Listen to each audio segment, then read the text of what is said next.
Hey guys, Chad here with Happy Viking Games, and today we're going to do something different. We're going to be looking at an EDH deck. And EDH is a really interesting format. What it is, for the people that don't know, is you have a general, and your general is any legend in all of Magic, and you can only use its colors to build your deck, but it's a 100 card singleton format, with your general being one of the 100 cards. I don't know much about it, so we have a special guest today. This is Chris. Everyone say hi to Chris. Yep. He's going to show us this deck and explain a little bit of the cool things you can do in EDH and why people like this format. So I'm going to let him take it away. This is my Feldergrove deck. Got a lot of nice synergies in here. All the creatures that I have usually have a comes into playability because those are pretty beneficial in EDH to have more than one use for any card. They also have nice synergy with the artifact over here, Mimic Vat. So basically, most of these creatures, if they die, I put them under the vat. So whenever I make a token with this, they come into play, I get the ability again.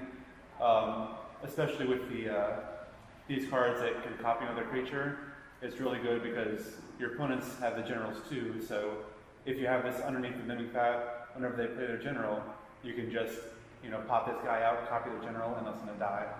So that's a nice synergy here. Any of the Eldrazi right here, the Blightsteel Colossus is awesome underneath the bat because they get haste. So the Annihilator is awesome. I mean, they're going to die once you hit them once with this thing, so that's great. We've got a lot of ramp here. It's really important in EDH because you want to be able to play your high cost spells really soon before your opponents. You can really lock the game. Got some pretty normal ones, like you got your Soul Ring. Mind Stone is good for drawing a card also. Signets. This is pretty good. This copy artifacts. You can either copy any of your ramp right here. You can get your opponent's best artifact, copy it too. You got maybe your Phyrexian Metamorph, you want to copy that, or Solemn Simulacrum, something like that. The Lantern's pretty good because you can have any of your lands right here tap for colors as well. So, if you've got your Temple of the False God, but you only have 4 lands in play, it's not going to take any effect. But if you've got the Chromatic Lantern, it'll tap for a color instead of just being kind of useless land. As well as any of these lands, your Maze of Ith, for example, normally doesn't tap for any kind of color, but with the Chromatic Lantern, you can tap for whatever color you want with that. Some kind of game breakers in this deck, kind of the high cost ones. Creator's Council, pretty much you can, whatever your graveyard is, you just put that right back in your hand and you can play with all those cards, like again. And it's also good because you have no maximum hand size, which is really good in EDH. A lot of the cards that are normally found in EDH will give you like a no maximum hand size. Creator's Council, Venser's Journal, got a utility land over here. As soon as I can find it, the Reliquary Tower, all no max hand size, which is really good. Omniscience, seen some fringe play in Standard. Playing any land or any card for free is pretty broken.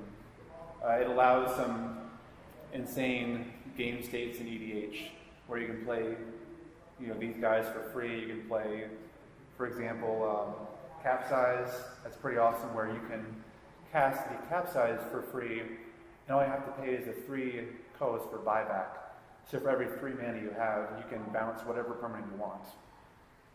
We've got a bit of removal here. I like the Terminus and Hallowed Burial because I find that the best generals are the ones that are on the bottom of your opponent's libraries. Swords and Path exile creatures instead of dying, but I also do have Supreme Verdicts, which is like a Wrath of God that can't be countered. All this does takes care of any colored permanents. They're gone forever. And then I don't know why they missed Citrus in there. It's not really removal, but take that out of there. Got a little bit of counter spell suite here. Your traditional, counter spell, Cryptic Command, Force of Will. Counterlash is a really awesome card in EDH because if you have some, say you have Felidar Sovereign in hand, and on your opponent's turn they cast a creature, well, you just play Counterlash and put your Felidar Sovereign in play, and if you're over 40 life when you counter it and it comes to your turn, you just won the game. A lot of people don't see that coming. It's pretty good synergy right there. You got dissipate, removing cards, because a lot of decks are graveyard based, so getting them out of the game altogether is really good. Commandeer, taking control of any non-creature spell, so you can play your opponent's bombs. Let's see, Eternal Witness, good in any green-based EDH deck, because you can get one of your bombs you've already played back to your hand. Same with Regrowth. Cyclonic Rifts, if you're playing multiplayer, you can, with the Overload ability, you can bounce all of your opponent's non-land permanents in one fell swoop. What else do we have that's really good? What about this Unexpected Results? Unexpected Results, yes. It's a bit of a pet card of mine. I'm currently underway to collect as many as I can.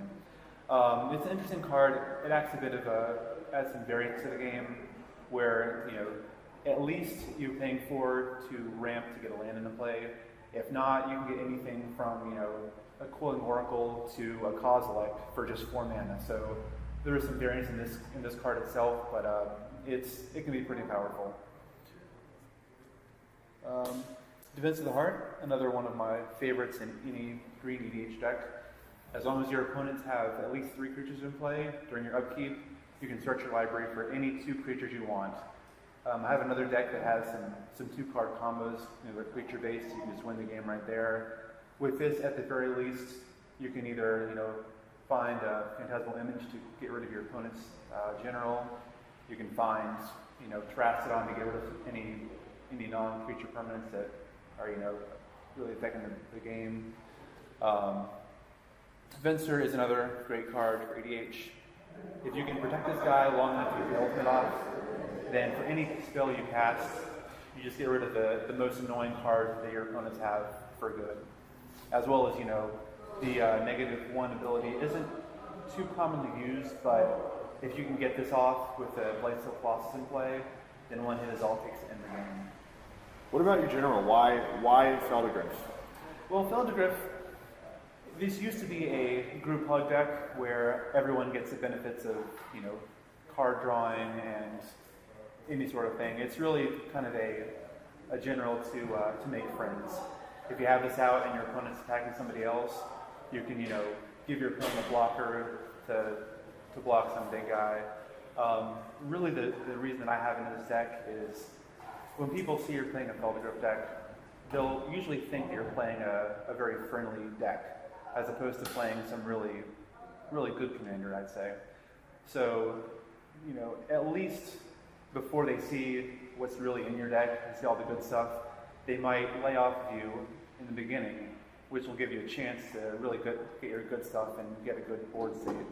Do all these sweet things. So this is more of a multiplayer commander but you can play 1v1, right? You can, yeah. Okay. There are some. I did set up to be more multiplayer friendly just because of the local games that I play. You could take this to an event like a 1v1 and you can still do pretty well. Awesome. Well, this is Commander. If you guys would like to see more, leave a comment. Let us know what you want to see. We play a lot of Commander here on Monday. What days? Tuesdays and Sundays. We have a Commander League. So if you're interested, come out, come play with us. Thanks for watching, and that's it for this video.